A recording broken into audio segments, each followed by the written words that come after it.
네, 안녕하세요. 최준영입니다. 오늘은 오래간만에 환타님 모시고 인도 이야기 한번 해보려고 합니다. 인도는 14억 인구다 보니까 여러 가지 일들이 많이 벌어지는데 최근 들어서는 뭔가 큰일이 벌어지고 있다라는 이야기가 나오는데 어떤 이야기인지 잘 알 수가 없어서 오늘 한번 바퀴벌레와 관련된 이야기 한번 나눠보도록 하겠습니다. 안녕하세요, 환타님. 네, 안녕하십니까. 뭔가 좀 바뀌신 것 같은데.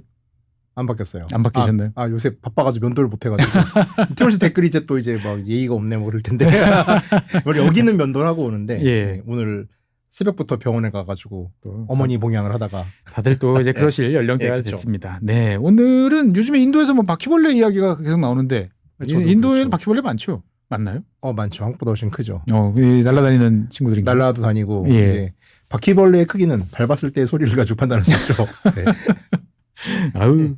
저도 뭐 평생 때려잡기만 했는데 네. 인도에서 6월 6일 날 6월 6일 우리 현충일이네요. 2,000명 가까이 2,3,000명 가까이 온 사람들이 네. 청년들이 바퀴벌레 탈을 쓰고 시위를 벌였어요. 바퀴벌레 가면을 쓰고 시위를 벌였다. 네, 그리고 심지어 2,200만 명이나 되는 사람들이 예. 바퀴벌레가 모토인 인터넷 밈 정당에 예. 팔로우를 하고 있습니다. 아, 야. 근데 이게 사실 집권당인 BJP 인도 예. 집권당이 세계에서 중국 공산당과 함께 세계에서 제일 큰 정당이거든요. 당원수로 따졌을 당원수 9천만 명 뭐 이런 이야. 사람들인데 예. 여기에 인스타그램 공식 팔로워가 900만 명인데 900만 명인데. 이 바퀴벌레 밈 정당이 예. 2,200만 명을 돌파했습니다. 이야, 그러면 이제 세계 최대 정당으로 등장하는 건가요? 그렇죠. 그래서 오늘 이 얘기를 해보려고 하는데 자, 왜 인도 청년들은 스스로를 바퀴벌레라고 할까에 네. 대한 이야기입니다. 네. 자, 지난 토요일이에요. 그러니까 2026년 6월 6일이죠.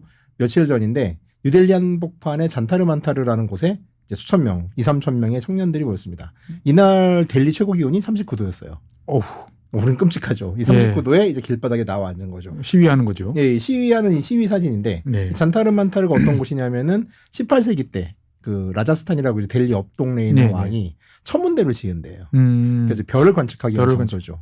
원래 전통적으로 이제 인도의 델리의 시위 명소는 인디아 게이트 앞입니다. 이 개선문이죠. 개선문. 예. 인디아 게이트 앞이고 인디아 게이트에서 직진을 쭉 가면은 대통령궁이 있어요. 그리고 그 안에 정부 부처가 쫙 있는 관공서 같은 거리가 있는데 문제는 여기는 이제 시위를 한번 하면은 일단 경찰이 뚫리면은 대통령궁이 털립니다. 예. 그러다 보니까 최근에는 이제 인도 형사소송법상에 이제 특별 구역이 4인 이상 집합 금지 조항을 먹일 수 있는 구역이 있거든요. 그래서 인디아 게이트는 대부분 이제 4인 이상 집합 금지가 좀 되어 있고 그러다 보니까 또 다른 시위 명소로 떠오르는 곳이 이 잔타르만타르예요. 여기도 인도 의회와 한 2km 정도 직선 거리에 떨어져 있어요. 그러니까 시위하기 좋은 곳이고. 좋은 곳이다. 그러다 보니까 이제 인도 사람들이 요새는 별을 관측하는 게 아니라 여기서 화난 사람들을 관측할 수 있다. 화난 사람들이 다 모이는. 네, 그렇죠. 그래서 뭐 퇴역 군인도 와서 눕고 뭐 성폭력 피해자도 와서 눕고 해가지고서 좀 시위 명소인 곳이에요. 그래서 일단은 델리에서 시위를 한다. 그리고 여기서 모이는 게 국룰입니다. 예. 그리고 이 잔타르만타르 주변에 이제 바퀴벌레들이 모였죠. 이 바퀴벌레가 진짜는 아니고 네. 이제 스스로를 바퀴벌레라고 부르는 사람들이에요. 아니 왜 사실 하고 많은 것 중에서 왜 스스로를 바퀴벌레라고 부릅니까? 그러게 말이에요. 그러니까 실제로 현장에는 이 바퀴벌레 가면을 쓴 사람들이 꽤 많았습니다. 이게 실제 시위 사진이에요. 예. 집회 측이 주최 측에서 이제 시위 공지를 했을 때 어떻게 했냐면은 인도 국기와 헌법책과 장미꽃과 물병과 모자를 좀 가져와라. 그리고 자외선 차단제를 반드시 발라라. 예. 그리고 물을 충분히 먹어라. 경찰이랑 더우니까 충돌하지 말아라. 종교나 카스트를 비하하는 구호는 금지한다. 그리고 위험한 물건은 가져오지 말아라. 네. 특히 이제 10회 내내 물 마시라는 안내 방송이 30번 한 번씩 올렸어요. 이게 인도 여름을 겪어보신 분은 아시겠지만 인도에서 6월에 델리 한복판에서 시위를 한다는 거는 예. 이 정권을 타도하기 전에 내가 이제 열사병에 걸려 죽을 수가 있습니다. 그러니까 독재보다도 무서운 열사병인 상황인 거죠. 자, 이 시위를 주최한 단체 이름이 바로 코크로치 자나타 파티. 그래서 줄여서 이제 CJP예요. 집권당인 BJP하고 이제 한 끗 차이인가요? 바라티아 자나타 파티잖아요, BJP가. 그래서 이제 우리말로 옮기면 바퀴벌레 인민당입니다. 바퀴벌레 인민당. 예, 줄여서 CJP. 자, 현장에서 시위대에는 이제 또 경찰한테 장미꽃을 많이 건넸는데 예. 이게 법 당국과 이제 좀 소통을 원활하게 하자라는 주최 측의 요청에 의해 가지고 예. 학생들이 경찰들에게 장미꽃을 주는 장면도 있었고 예. 어찌됐건 평화 시위를 하겠다라는 의지를 좀 분명히 했었죠. 예. 그 학생들이 좀 많았고요. 네. 또 노인들이 있었는데 노인들은 대부분 학생들의 아빠, 엄마, 뭔가 부모님과 같이 나온 시위였죠. 이게 되게 독특한 시위였네요. 그리고 이제 요새 많은 이제 긱 노동자들 있잖아요. 예. 배달 노동자들도 한 축을 차지하고 있었습니다. 시간이 돈이신 분들인데. 네, 그렇죠. 예. 자, 이날에 이제 그 비케라는 시위 주최자가 지금 가운데 있는 분이고, 예. 이 오른쪽에 있는 약간 동양풍의 얼굴을 예. 하신 분이 소남 왕축이라는 사람입니다. 이 사람은 이제 한국 분들이 요새는 인도 영화를 보는 아주 소수의 한국인이 있지만 대부분의 한국인들이 평생에 한 번쯤 봤을 대표적인 인도 영화가 세월간이잖아요. 세월간이. 예. 그 세월간이의 주인공이 란초잖아요. 네. 아미르칸이 분한 천재고 괴짜였던. 네. 영화 말미에 마지막에 이 란초가 사라졌다가 친구를 찾으러 가는데 라다크에서 이상한 이제 학교를 만들면서 이제 교육 운동을 하고 있었어요. 이 란초의 실제 모델이 바로 소나망축이라는 사람입니다. 거의 같아요. 그 영화가 찍었던 영화의 란초가 근무했던 그 학교가 네. 실제 소나망축이 만든 학교예요. 그래서 이분이 이날 연단에 서가지고서 만약에 당국이 만약에 무법으로 우리를 강제 진압한다라면은 나는 굶어 죽을 때까지 단식을 하겠다. 인도는 이 단식이라는 게 마하트마 간디 이후로 네. 이게 저항의 가장 대표적인 그렇죠. 명사다 보니까 이 단식을 한다라는 건 되게 좀 큰 의미를 가지고 있어요. 자, 이들의 요구는 되게 단순했어요. 그 다르멘드라 프라단 교육부 장관이 사퇴해라. 교육부 장관 사퇴를 요구하는 시위. 그러니까 첫 번째 시위의 목표가 이제 교육부 장관 사퇴였던 거죠. 왜 하필 또 교육부 장관입니까? 뭐 자, 이게 이제 지난 시간에 제가 코타의 그 라자스탄의 학원 대학 도시. 입시 학원 얘기를 했잖아요. 네, 학원 도시. 그리고 이게 얼마나 좁은 문을 통해서 갔는데 네. 결국 아이들은 정규직에 취업을 못한다는 얘기를 했잖아요. 예, 예. 요거랑은 좀 이어지는 얘기입니다. 오, 또 교육과 관련된 또 이슈가 또. 네. 그래서 이날 모인 게 아까 말했지만 학생의 학부모들, 예. 몇 년째 시험만 준비하는 공시생, 그다음에 단기 계약직과 배달 노동자들, 예. 그리고 이제 늙어버린 부모들이 왔었던 거죠. 아, 되게 우울한. 예. 그리고 어떻게- 집회가 또 원체 코크로치, 바퀴벌레를 모티브로 하다 보니까 예. 외신들이 되게 많이 썼어요. 그러니까 뭐 로이터, 파이낸셜 타임즈, 가디언, 우리나라 중앙일보가 좀 크게 썼더라고요. 그래서 이게 생긴 지 한 달도 안 된 인터넷 액션이거든요. 오, 그러니까 처음에 이슈가 된 지 한 달 만에 이렇게 오프라인에서 시위로 연결됐다. 네, 그렇죠. 그래서 사실 이제 이 이후에 나올 얘기는 예. 몰라도 상관이 없는 얘기인데 제가 또 이제 남들 모르는 얘기 하는 걸 좋아하는 취미가 있잖아요. 그래서 이게 왜 바퀴벌레라고 이들이 불게 되었는지 얘기가 예. 사실 이 상황과 전혀 상관이 없는 해프닝이에요. 어? 그래서 그 얘기부터 일단 할게요. 예, 한번 들어보죠. 네.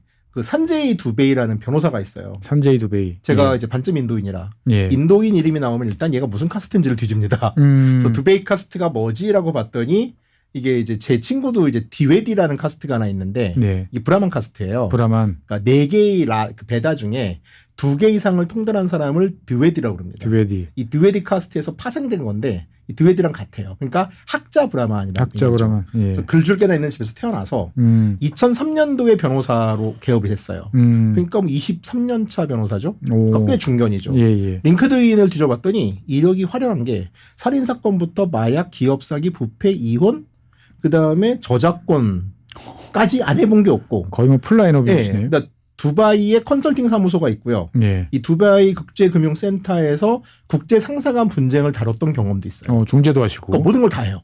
그래서 명함으로는 거의 뭐 부족함이 없는 사람인데 예. 이분에게는 꿈이 하나 있었습니다. 어떤 꿈이었나요? 바로 선임 변호사가 되는 거예요. 선임 변호사? 시니어 변호사 애드보케이트인데 아, 이 차이가 있어요? 예, 이게 한국에는 딱 맞는 제도가 없어요. 그러니까 영국의 킹스 카운슬이라고 생각하시면 돼요. 그러니까 이제 직선 변호사라고 하잖아요. 한국에서 번역을 하면은. 예. 그래서 이제 법원에서 직접 이 사람의 경력을 인정해가지고서 법조계 기업 인정한 최고 등급의 변호사를 주겠다라는 건데 예. 이게 법조계에서는 훈장 같은 거고 사진을 보시면 알겠지만 이 선임 변호사는 법정에서 입는 로브가 다릅니다. 아, 일단 복장부터가. 네, 그리고 참고로 이제 인도 법원은 영국식이어서 판사님들이 우리나라 외국 영화 보면 이렇게 가발 쓰고 나오잖아요. 네, 가발 쓰고 계세요. 로브도 있고 영국식이에요, 진짜로. 약간 좀 이제 색도 짙으신 분들이 영국 백인들 쓰는 가발 특히 어색하긴 한데 네. 어찌됐건 이제 인종차별적 발언은 아닙니다. 아무튼 이제 좀 우리가 보지 못하는 모습이니까 이 로브도 좀 다르고 차별을 두는데 이게 얼마나 그냥 단순 명예직이라고 보긴 힘든 게 네. 인도에 변호사가 몇 명 같으세요? 나라가 크니까. 나라가 크니까 엄청 많을 것 같은데요, 보면. 찍어보세요. 뭐 적어도 한 200~300만 명 이상은 되지 않을까요? 네, 보면? 150만 명 정도 됩니다. 예. 근데 선임 변호사가 1200명 정도 돼요. 예? 0.2%예요. 0.2%? 야, 그러면 선임 변호사 시니어 어드보케이트라고 그러면은 진짜. 그렇죠. 어. 그러니까 제가 궁금해서 한국 변호사 총수랑 4대 로펌 변호사 총수를 뒤져봤더니 예. 이게 한국의 변호사 총수 중에서 4대 로펌 변호사가 5.8%더라. 그 정도 됩니다. 아니 김현장이 그렇게 많은 사람을 고용하는지도 몰랐어요 저는. 그렇더라고요. 그러니까 이게 거의 우리나라 4대 로펌 변호사보다도 한 30배쯤 좁은 문인 거죠. 그래서 이 선임 변호사는 인도 변호사법이 박혀 있어요. 변호사는 크게 두 가지로 나눈다. 오. 선임 변호사와 기타 변호사. 기타 변호사. 그러니까 일반 변호사는 기타 변호사예요. 잡변호사죠. 쉽게 말해서. 이야. 거기다가 이제 선임 변호사가 되면은 수임료도 차원이 달라요. 일반적인 중견 변호사 수임료의 5배에서 최대 30배까지 받을 수가 있고요. 합법적으로. 네, 합법적으로 받을 수 있고 이 변호사는 본인이 사건을 수임하는 게 아니라 네. 법원이나 대법원에서 이 사건을 맡아달라고 수임을 합니다. 너가 맡아줘야 이게 제대로 된. 그렇죠. 이제 승부가 이루어진다라고 공방이 해가지고서 이루어진다. 그런 식으로만 이제 수임을 할 수가 있는. 그러니까 약간 이제 약간 불편함도 있긴 한데 예. 어찌됐건 이게 좀 확실한 보장인 거죠. 그래서 변호사라면 누구나 탐을 내는 자리예요. 자, 근데 이 선임 변호사 어떻게 뽑냐? 법원이 정합니다. 근데 예전에는 이제 법원이 정말 이제 뭐 가림막을 가지고서 정해서 야, 뭐 니네 지금 친구 뽑는 거 아니야? 라는 말이 나올 정도로 이제 말이 많았어요. 그러다가 2017년에 이제 인디라 자이싱이라는 여자 변호사가 야, 이거 좀 투명하게 해야 되는 거 아니냐? 라고 대법원에 소송을 내가지고 이겼어요. 오. 그래가지고 이제 가이드라인이 만들어지는 거죠. 어떤 기준에 따라서 점수제로 하겠다. 상설위원회를 만들겠다. 근데 뭐 끝까지 가면 결국 결정권은 판사들이 있는 거긴 한데 네네. 어쨌든 형식을 갖춘 거죠. 네. 근데 자 지금으로부터 2년 전인 2024년 11월에 예. 델리 고등법원이 네. 70명의 선임 변호사를 명단을 발표했어요. 70명. 꽤 네. 많이 발표했네요. 근데 여기 산재희 두 배의 이름이 없었어요. 근데 당연히 본인은 들 줄 알았나 봐요. 오. 그래가지고 이 뭐 본인이 형사도 하고 기업도 하고 뭐 다 했는데 네. 경력도 20년 넘었고 날 왜 뽑지 않았지? 라고 하면서 화가 났습니다. 그래서 법 잘알답게 예. 법으로 시전을 하기 시작한 거예요. 소송. 그렇죠. 그래서 델리 법원의 지정 절차가 예. 대법원이 세워놓은 기준을 안 지켰다. 절차가 불공정하다. 예. 그래서 시비를 건 거예요. 자, 그래가지고 이게 몇 번이나 했냐면은 3번이나 대법원을 찾아갑니다. 오. 이거는 이제 일사부재리가 인도도 물론 있어요. 이걸 예. 들으시는 분들이 오해할 수가 있는데, 근데 문제는 인도 대법원은 일단 헌법재판소의 역할도 하고 있고요. 인도 대법원은 할 수 있는 게 되게 많아요. 그러니까 대법원에 직접 청원도 할 수 있고, 특별 허가 상고를 할 수도 있고, 법정 모욕 청구를 할 수도 있고, 기존 명령에 수정 신청을 할 수가 있어요. 이야. 다 한 거예요. 거의 뭐 무소불인데 그걸 법 잘 알으시니까 다 한 거죠. 그러니까 이제 같은 불만을 옷만 바꿔입고 가서 계속 시비를 거니까 결국 대법원이 화가 난 거예요. 거기다가 마지막으로 시비를 건 게 뭐냐면은 고등법원이 이따위로 선임 변호사를 설정한 거는 법정 모욕에 해당한다라는 걸로 대법원을 찾아갔는데 네. 이 사건의 주심 판사가 인도 대법원장이었던 거예요. 근데 대법원장이 보기에 이게 너무 기분이 나쁜 거예요. 이 인도 법률 서열 1위가 보기에. 네. 그러니까 불쾌한 거죠. 같은 사건 가지고 계속 들어오는 경우가 어디 있어요. 그렇죠. 사실 기분 나쁠 이건 겁니다 진짜. 보면은. 예. 그래가지고 거기다 이 두 배이가 또 SNS를 좀 능수능란하게 쓰는 사람이다 보니까 또 여론을 또 동원했군요. 2년 전부터 페이스북에다가 야 이거 인도 법원 되게 썩었다 갈아쳐야 된다. 그래서 이제 대법원장 욕도 하고 막 그런 거예요. 야, 이 변호사분께서 되게 용감하셨네요 보면. 그렇죠. 예. 그러니까 원래 재판장은 건드리는 게 아니잖아요. 그렇죠. 네. 그래가지고 재판부 입장에서는 괘씸한 거예요. 그래서 이제 거의 대법원장이 이날 이제 심리에서 무슨 말 했냐. 네가 언플해가지고 따내는 자리가 아니다. 이 미친놈아까지 나왔어요. 거의 진짜. 약간 과장하자면은. 예, 육두문자가 난무하는 상황이었군요. 네, 그렇죠. 그래서 심지어 무슨 말도 했냐면 중간에 델리 고등법원이 너를 지명한다 하더라도 대법원의 권한으로 너는 진짜 선임해서 못한다. 오. 까지 한 거예요. 예. 근데 여기까지 한 건 좋은데 예. 급발진을 합니다. 대법원장께서. 그래가지고 이제 정확한 워딩이 이거예요. 이건 읽을게요. 허구한 날 시스템을 공격하는 사회 기생충이 있는데 당신도 그자들과 손을 잡겠다는 겁니까? 바퀴벌레 같은 젊은이들이 있어요. 일자리도 못 구하고 변변한 직업도 없는 자들이죠. 그중 일부는 언론이 되고 일부는 소셜미디어가 되고 일부는 정보공개 청구 운동가가 되고 또 일부는 이런저런 운동가가 돼요. 그리고는 닥치는 대로 우리를 공격하기 시작하죠. 근데 당신도 그런 자들과 다를 바 없어요. 어떻게 법정 모욕 청구를 제기하냐 말입니다. 이 뭐 워딩은 화가 난 건 알겠는데 네.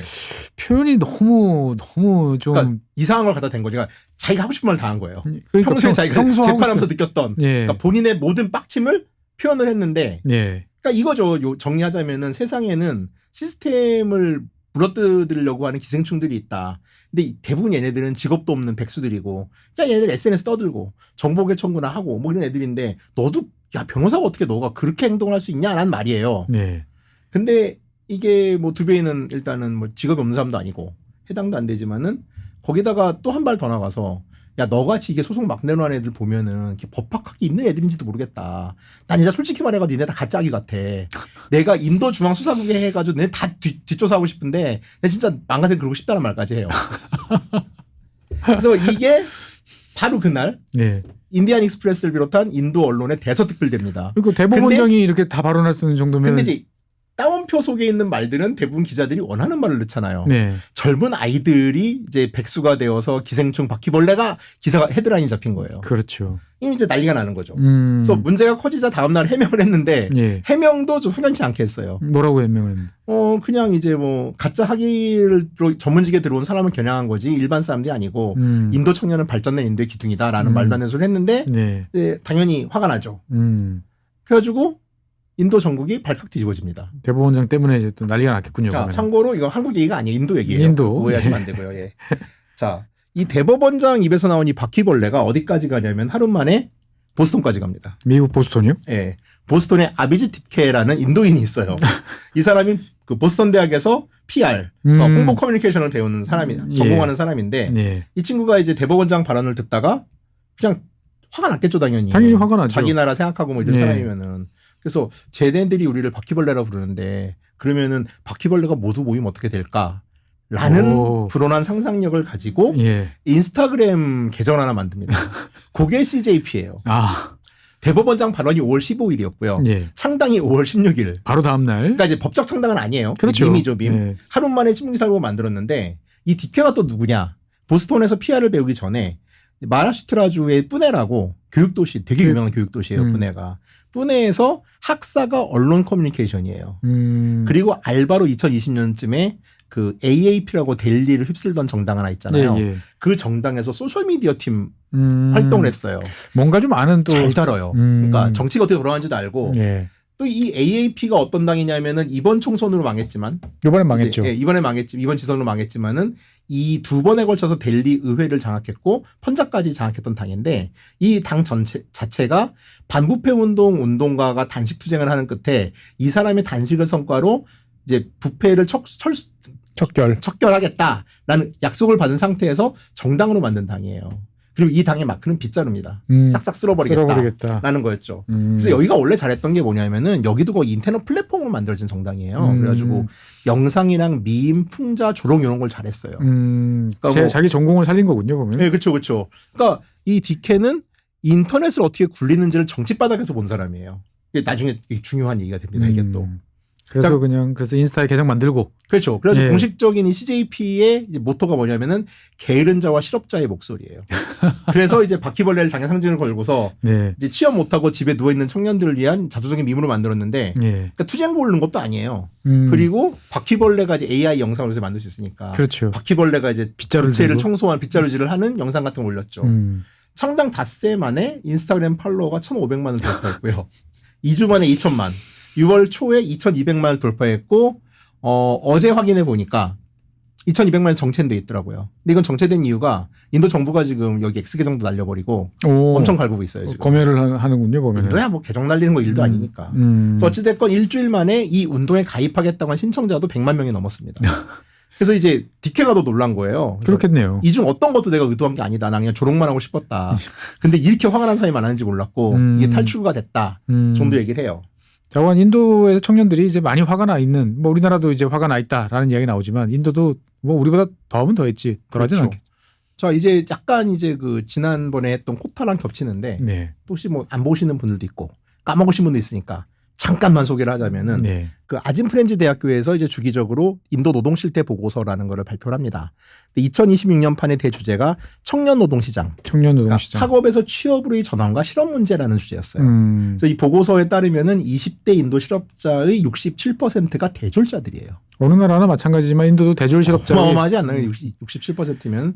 그리고 실업자 셋 중 둘이 대학 나온 사람이란 건데 네. 이제 15세에서 25세 사이의 대졸자 실업률은 40% 정도 되고요. 어휴. 그나마 이제 젊은 남성 대졸자들의 는 이제 1년 안에 이제 어떤 직업을 잡긴 하는데 이 직업을 잡는 게 대부분 비정규직이거나 그러니까 정규직이 아닌 뭐 기거크 뭐 이런 자기 거겠죠. 전공과 상관없는 일을 하는 거예요. 이게 사실 인도 대졸 청년 실업률은 80년대 이후부터 조사가 됐는데 이때도 늘 35, 40%까지는 갔어요. 근데 지금 이제 더 높다라는 거죠. 근데 문제는 대학 진학률이 무지막지하게 올라갔다는 거예요. 대학을 허가를 많이 내줬으니까 이거 네, 뭐 우리나라에서도 보시면, 많이 겪던 거죠. 예, 보시면 아시겠지만은 대학 수가 2000년에 266개였어요. 야, 너무 적었다, 적었다. 근데 2020년대가 되면 5339개가 됩니다. 20배. 이야. 네, 근데 이제 대학교가 는 거에 비해서 대학생 숫자는 그렇게 많이 안 늘었던 이유 중에 하나가 예. 인도는 사실 대학 허가가 봐도 신기해요. 그냥 상가에 한 2, 3층 잡아놓고 그냥 대학이라고 붙여놓고 허가가 나와가지고 신입생을 받는 경우도 있어요, 실제로. 그러니까 이게 대학을 나왔다고 해가지고 이 대학이 옛날에도 물론 대학에 서열화가 인도도 당연히 있겠죠. 있는데 지금은 대학을 나왔다고 하는 거를 믿을 수가 없는 진짜로 상황인 거죠. 그러니까 유명한 몇몇 대학이 아니고서는. 어떻게 보면 이제 졸업장 돈 주고 그냥 사는 서로가 비즈니스로.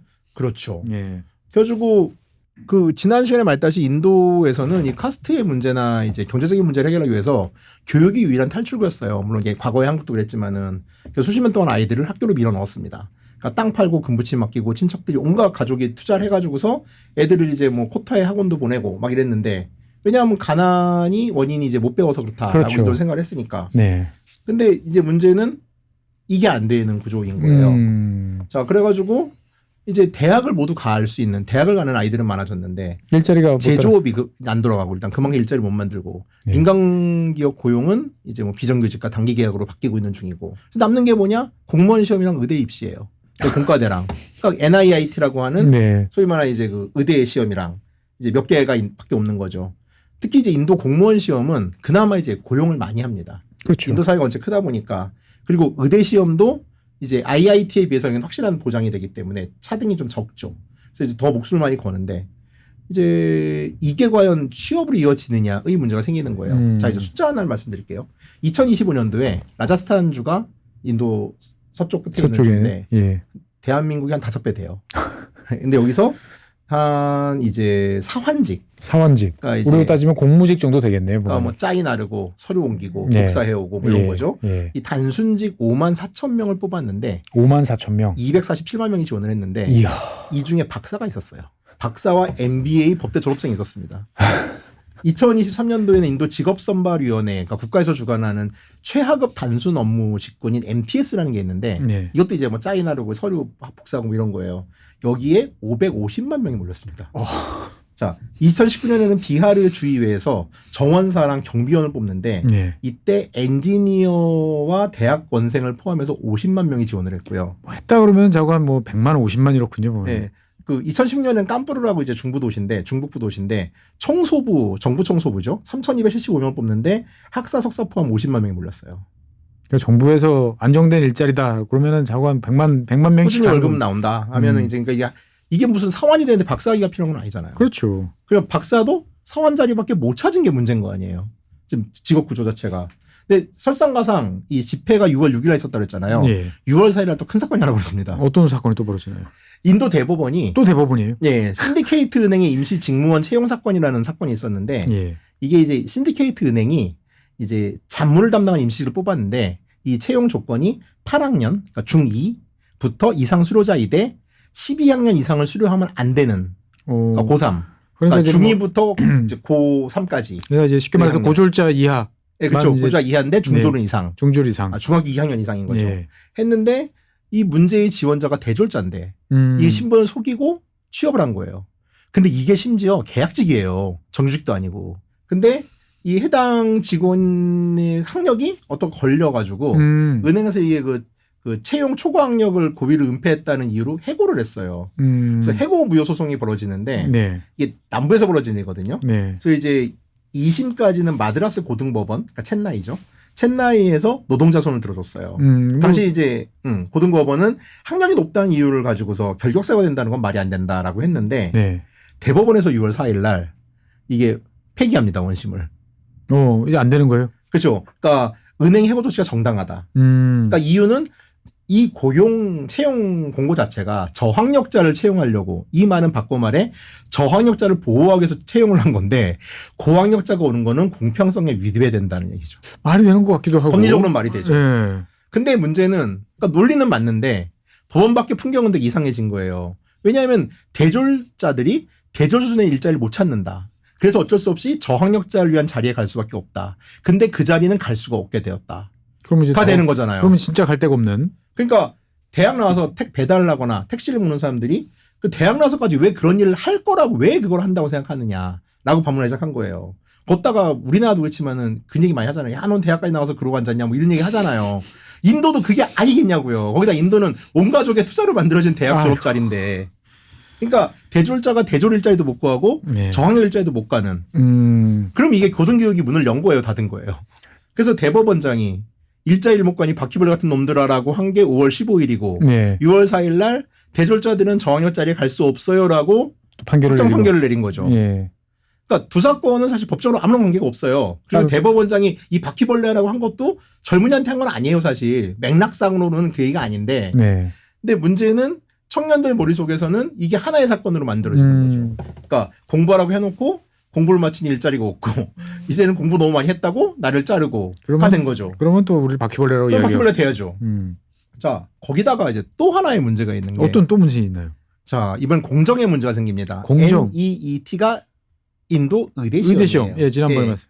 자, 우리로 치면 수능인데 의대 전형만 따로 떼놓고 보는 시험이거든요. 그렇죠. 2024년에 NET에 약 240만 명이 응시합니다. 그러니까 우리나라 수능 시작에서 50만 명대예요. 그러니까 이제 거의 5배 규모 시험이죠. 근데 2024년에 한 번 유출이 터져요. 유출. 문제 유출. 야, 이거야. 이 난리가 났겠네요. 일부 지원자가 브로커한테 수백만 루피, 그러니까 대략 한 8천만 원 정도 줬대요.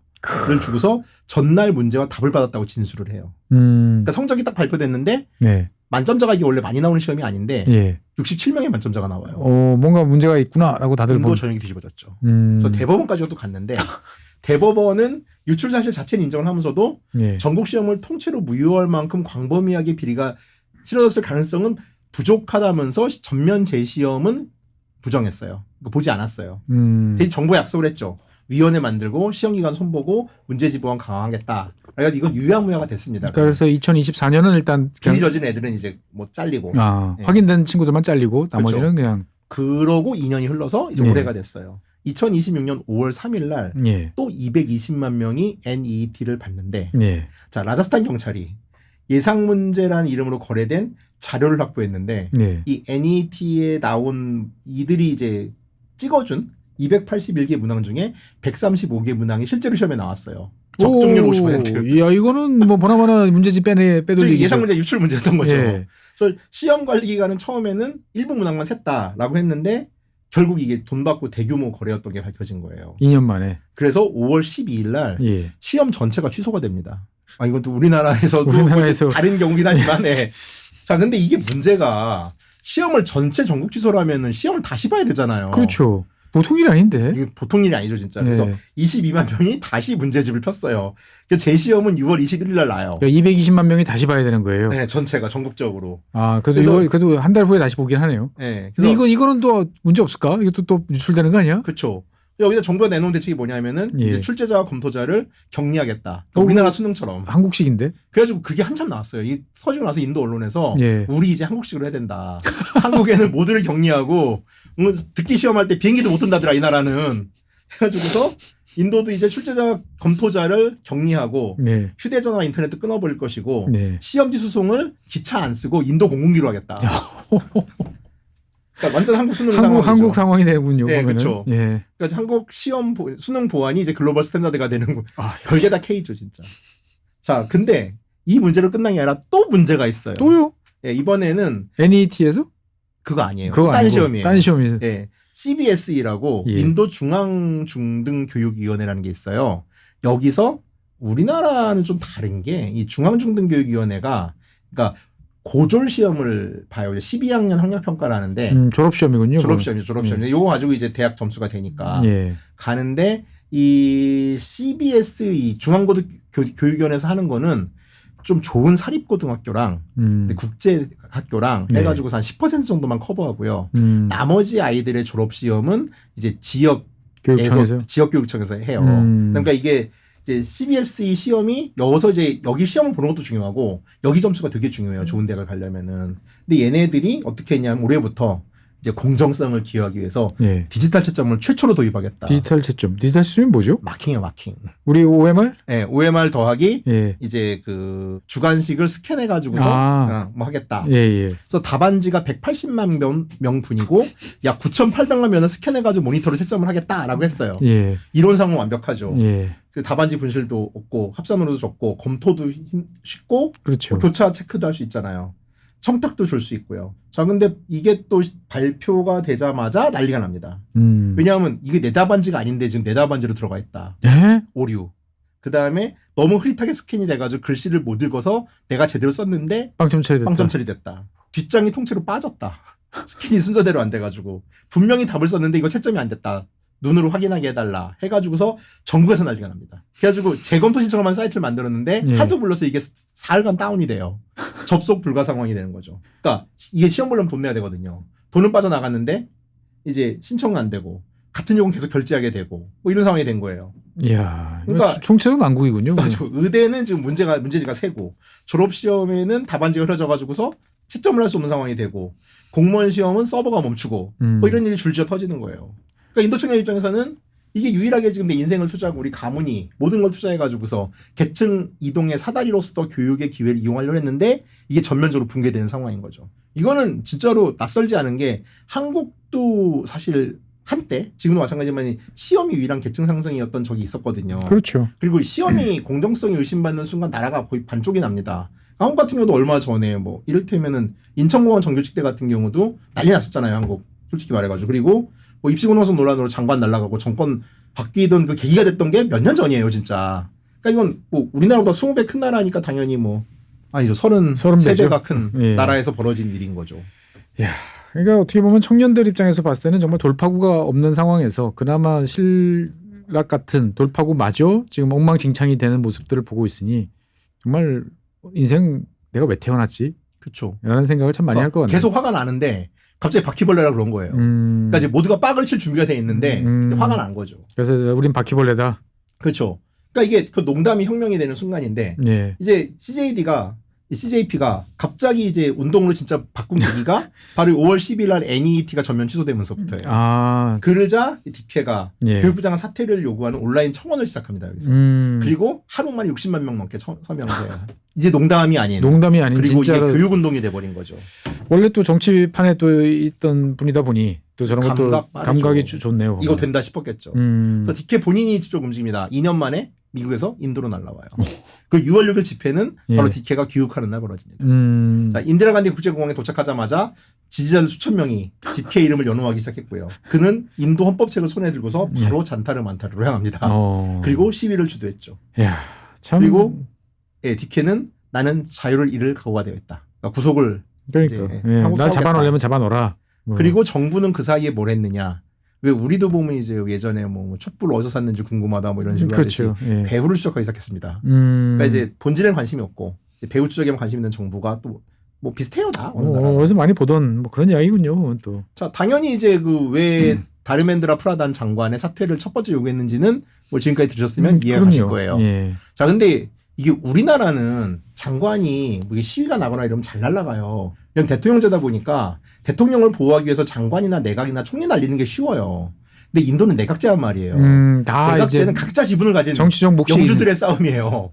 그러다 보니까 이 사람이 꽤 보통 장관이 아닌 게 아버지도 BJP 정부에서 장관을 지냈고요. 그러니까 정치 가문이기도 정치 하고. 가문이군요, 보면. 거기다가 이제 모디가 13년째 집권을 하고 있잖아요. 24년 동안 내내 장관직을 한 번도 놓치지 않았어요. 아버지가 아니 본인이. 예. 석유부, 철광부, 그다음에 기능개발부 거쳐서 교육부 장관이 된 거예요. 그냥 직업이 장관이시군요. 네, 그리고 이 BJP의 약간 전략통이어가지고 BJP가 주요한 주선거를 할 때마다 선거관리 책임자로 전국을 누비는 사람이에요. 그러니까 못 자르는 사람인 거죠. 정권 그러니까 핵심 모디가 요인. 못하는 걸 하는 해결사 중에 하나예요. 근데 그걸 잘라라라고 그렇죠. 이야기를. 그래가지고 이 사람이 언제 장관을 했냐면은 2022년부터 장관을 했으니까 2024년 사태와 네. 2026년 NET 사건을 다 겪은 사람이에요. 우리 같으면 날아가도 벌써 한 두세 번 날아갔겠군요. 목이 안 남아있죠. 그쵸. 근데 문제는 이제 내각제 정권의 성격상 그리고 모디 정권의 성격상 어지간해서 날릴 수 없는 사람이라는 거죠. 그러니까 이제 한국하고 다르게 이게 좀 쉬운 문제가 아니에요. 큰 정치적 이슈가 되는군요, 보면은. 그렇죠.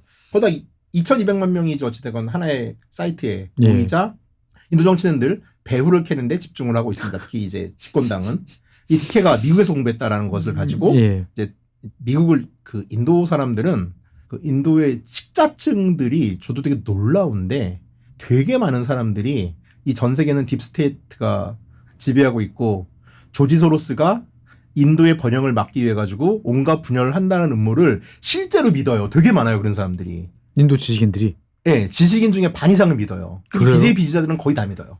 제가 하도 조지 소로스 얘기가 나오면 돈 많은 사람이라고만 알고 있는데 예. 내가 찾아봤다니까요. 이게 무슨 말인가 싶어요. 아니 이 양반은 조지 소스는 할 일도 많다 보면은 뭐 어디 가선 또 무슨 일도 해야 되고. 그러니까요. 야, 저 인도 15억 저것도 막아야 되고. 그렇죠. 그래가지고 이 디케가 조지 소로스의 꼬나풀이고 딥스테이트의 명령을 받아가지고 인도 정부에 지금 인도의 번영을 그러니까 인도의 번영을 샘내는 서구 제국주의자들의 끈앞풀이 되어 있다는 게 주요 논리예요. 이야, 또 다른 음모론이군요. 거기다가 여기가 또 야당의 AAP 활동가 출신이다 보니까 이것도 공격이 되고 있고 네. 그다음에 계정이 해외 계정 아니냐 어찌됐건 간에 이게 미국에서 만들었으니까. 미국에서 만들었으니까 이것도 의심스럽다. 예. 야당의 디지털 공작이다. 예. 그래서 연방장관 한 명이 이 CJP 계정이 파키스탄과 반인도 세력을 끌어모으기 위한 국가전복 세력이다.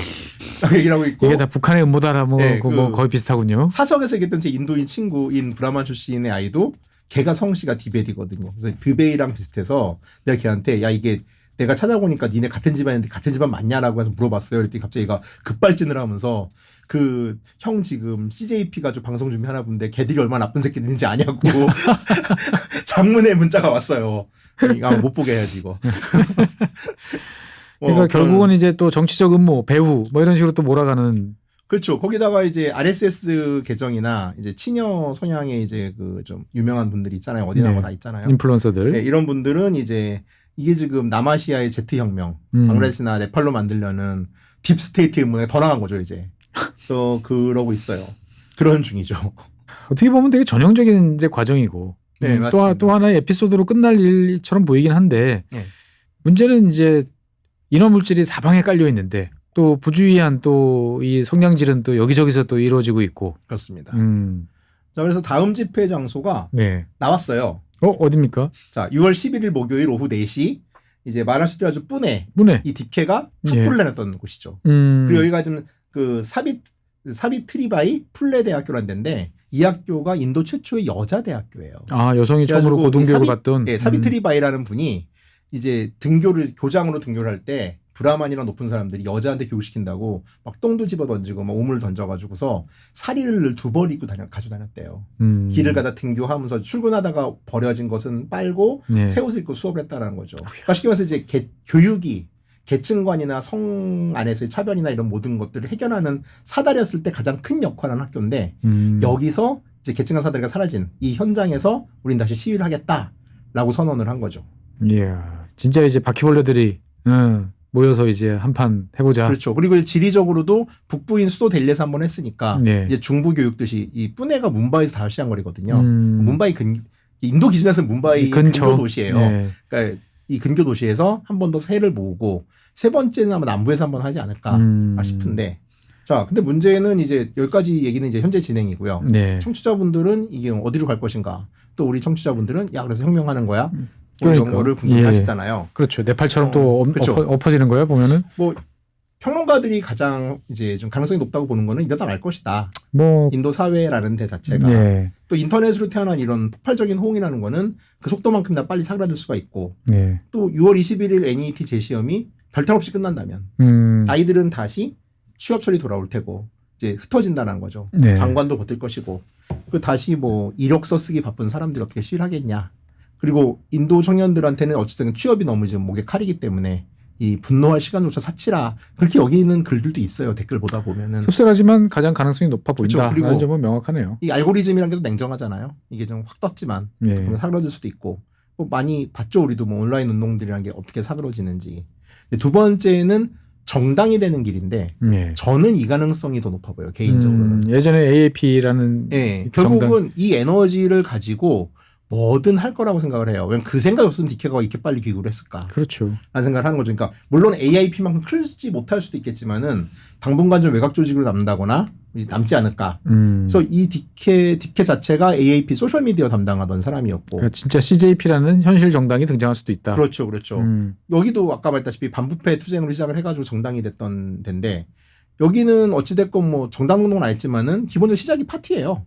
그러니까 정치 정당이다라는 걸 표명을 했고 그다음에 뭐 이력도 그렇고 근데 물론 이제 AAP 같은 경우도 이제 청년 시민단체 반부패 투쟁을 하는 시민단체에서 정당이 돼서 델리에서 8년간 집권하면서 기성정당과 달라질 게 없었고 여기 실망한 사람이 이탈을 했잖아요. 이탈하면서 망했죠. 그러니까 이 과정을 거칠 수밖에 없긴 하겠지만은 어찌됐건 AAP가 없는 상태에서 또 청년들이 기댈 데가 없기 때문에 이게 좀 정당으로 갈 가능성은 좀 높다고 보고요. 마지막으로는 더 큰 불길로 번지는 남아시아식으로 갈 것인가라는 건데 이건 확률이 낮다고 봐요. 인도가 너무 커서. 그러니까 그게 가장 큰 문제예요. 그러니까 방글라데시나 네팔은 카투만두랑 다카만 점령을 하고 불을 지르면 됐지만은 인도는 주가 일단 28개고 이게 델리에서 난리가 나도 뭄바이는 따로 놀고 첸나이는 따로 놀아요. 인도란 나라는 늘 그랬단 말이에요. 그렇죠. 정서도 다르단 말이에요. 그러니까 북인도에서 불이 날지 모르지만 남인도는 불이 안 나요. 거의 뭐 그럭저럭도 괜찮은 데기 때문에 그러다 보니까 이제 더 큰 불길로 번질 가능성은 없는데 문제는 박사님도 말다시피 이게 CJP가 없어진다 하더라도 기름은 계속 남아 있어요. 그러니까 화약은 계속 남아 있고 이번 사건 같은 경우도 대법원장의 이상한 급발진으로 만들어낸 폭발 사건이잖아요. 그러니까 엉뚱한 일인데 이게 자관 이런 식으로 귀결이 된 것처럼 또 어디서 어떤 일이 벌어질지는 아무도 알 수 없는. 그렇죠. 그러다 보니까 결국은 이게 모순이 해결된 상황이 아니거든요. 또 옛날 단어다. 해결할 수 있나요? 근데 이게 사실 완화시킬 수는 있겠죠. 어떻게 보면 인도가 뭐 경제 발전 뭐 그다음에 이제 넥스트 차이나 뭐 이런 얘기들 많이 했으나 지속적으로 지적되는 것이 자관 제조업 약화, 안정된 일자리 공급, 그다음에 대졸자에 대한 뭐 일자리. 그렇죠. 이게 이제 고질병이고 결국 인도라는 국가, 인도라는 사회가 이 문제를 해결할 능력, 의지 없다. 이런 이야기도 사실 많잖아요, 보면은. 사실 코타 편에서 저도 얘기했지만은 없는 쪽으로 저도 많이 기울고 있어요. 슬프지만. 예. 그리고 만약에 이게 좀 남아시아처럼 혹은 이제 남아시아까지는 안 간다 하더라도 그러니까 네팔이나 방글라데시를 안 간다 하더라도 좀 더 혁명적인 상황 혹은 혁명에 가까운 상황 혁명에 준하는 상황 혹은 소요까지 가려면은 일단은 여기가 3차 집회는 아마 예상컨대 남인도서 하겠죠.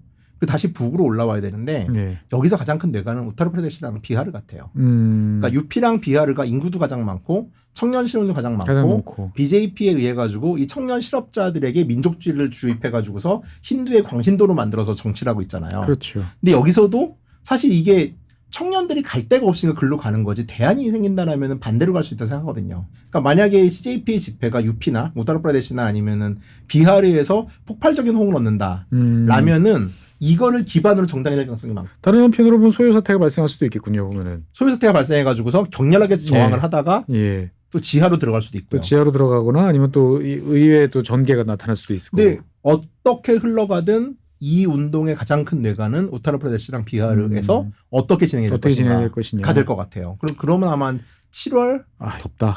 자 이제 곧 인도는 몬순이 옵니다. 비가 또 오는 또 비바람과 함께 CJP의 바퀴벌레들이 번식을 할지. 아니면 이제 하지만 이제 바퀴벌레라는 이름이 정말 좀 전 인상적이었던 게 사실 바퀴벌레는 우리가 눈에 보이는 것 외에 얼마나 많은지 아무도 모릅니다. 한 마리가 보이면 보통 100마리가 있다. 뭐 이렇게 이야기하지만 얼마나 많은지는 알 수 없죠. 그렇죠. 그리고 또 하나가 이 모욕이 투쟁의 이빨이 될 수 있다라는 거예요. 프랑스 혁명 때도 보면은 멸칭을 가지고 그 멸칭이 나의 이름이 되면서 투쟁이 되잖아요. 근데 이 바퀴벌레 사태를 보면서 느끼는 게 너무 전형적이에요. 역사적으로 봤을 때. 이거는 확장할 가능성이 너무 있는 상황이다라는 것은 보여요. 그러니까 권력자가 시민한테 멸칭을 붙이면은 아무 관계도 없던 사람들이 갑자기 거기에 동조화가 되면서 모두가 거리로 나올 수 있는 상황이 된다는 거죠. 너무나 전형적인 패턴이다. 이 대법원장이 각기 다른 곳에서 빡쳐 있는 사람들에게 이들을 하나로 묶어주는데 큰 역할을 했어요. 어찌됐건 간에 이상한 변호사 때문에. 그리고 인도 사법부 역사상 가장 비싼 문장이 될 가능성도 있다고 봅니다. 배제할 수 없다. 자, 그래서 이제 11일 오후에 이제 푸네 대학교 정문에서 다시 이들이 모일 거고 몇 마리가 나올지는 아무도 모르겠으나 어찌됐건 바퀴벌레는 원래 불을 켜기 전까지 몇 마리인지 알 수 있는 법이죠. 참 어렵습니다. 결국은 참 교육이라는 것이 미래를 위한 어떤 사다리가 돼줄 거라고 다들 기대했는데 그렇죠. 그것이 못 되는 사회. 전 세계적으로 봤을 때 많은 국가에서 벌어지고 있는데 인도가 제일 심한 것 같고 우리도 마찬가지고 사실은. 한국도 그렇죠. 그러니까 이게 준비를 하면서 사실 지금 한국도 지금 한쪽에서 지금 약간 난리가 났잖아요. 근데 이게 본질적으로 사실 다른 얘기는 전혀 아니거든요. 어떻게 보면 크게 넓게 보면 미래에 대한 희망, 뭐 그렇죠. 자신의 어떤 노력에 대한 뭐 납득할 수 있는 결과 이런 것들이 이제 제시되지 못하면 결국 언제 어디서라도 이런 문제가 나타날 수 있다라는 것을 뭐 인도가 보여줬는데 우리는 얼마나 다른가 생각해 보면 사람 사는 세상은 다 똑같다. 아까 말씀하셨다시피 이게 너무 빨리 하긴 했으나 네. 일단 선점을 하고 네, 또 큰 사건이 나면 또 불러주세요. 자, 알겠습니다. 마지막 문장은 자 이제 자이 코크로치 자이 노자오. 예, 바퀴벌레 만세, 청년 만세. 자기가 만세군요. 예, 네. 이렇게 에어인디아 비행기를 타고 가면은 네. 착륙할 때 기장이 자이 힌두 이러면서 끝납니다. 네, 오늘은 인도를 뒤흔들고 있는 바퀴벌레들의 혁명 과연 성공할 것인가 아니면 불을 붙일 것인가 여러 가지 이야기를 나눠봤습니다만 이 이야기는 인도 이야기인데 점점 들으면 들을수록 대한민국 이야기를 듣는 듯한 착각에 점점 빠집니다. 어떻게 보면 우리는 얼마나 다른 사회에 살고 있나, 우리는 얼마나 다른 길을 갖고 있나 여러 가지 생각이 많이 드는 환타님의 이야기였습니다. 다음번에 또 이것과 관련 아니면 다른 이야기 또 환타님 모셔서 한번 이야기 나눠보도록 하겠습니다. 지금까지 시청해 주신 여러분 대단히 감사하고요. 나와주신 환타님 고맙습니다. 네, 감사합니다.